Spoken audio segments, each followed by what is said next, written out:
The military is perceived to have become deeply entrenched in most aspects of the public service, with more roles in infrastructure development underway, in addition to active participation in parliamentary politics and appointments to the executive. As a monkey cannot be a judge in its own forest, Brigadier FELIX KULAYIGYE, a Uganda Peoples Defence Forces senior officer attached to Operation Wealth Creation, defended the engagement. KULAYIGYE said this is for the avoidance of the past mistakes. Kept us in the barracks in the 60s and the 70s, and they kept away political knowledge. But when you disagreed politically, Ugandans, you said come out and solve the problem. So you took an ordinary person to the theater to do surgery to a patient. Are you surprised the politics of Uganda collapsed? And about the withdrawal plan from the public service circles? And the end state is clearly stated. Our strategic goal is a qualitatively new society.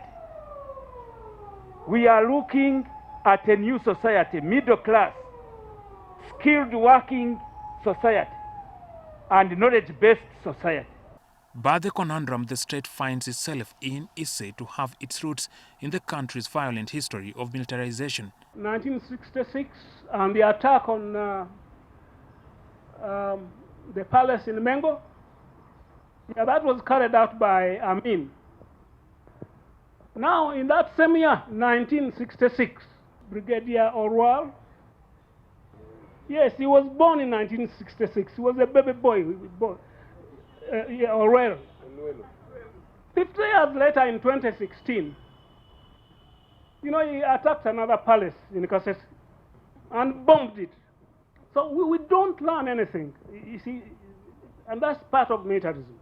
Professor JJUKO, a law don at Makerere University, thinks the active military involvement in the affairs of the civilians is an outcome of the dysfunctional state equated to a crisis.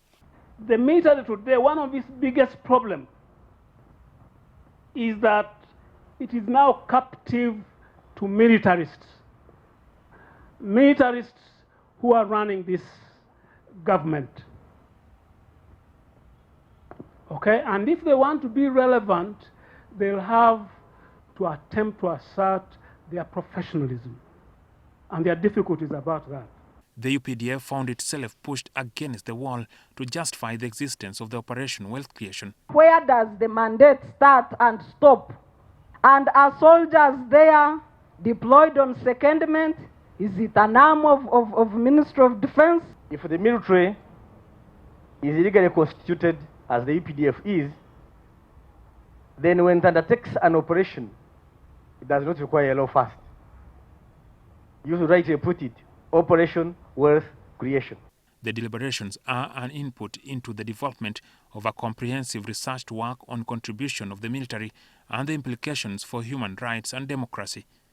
Jackson Onyango, NTV.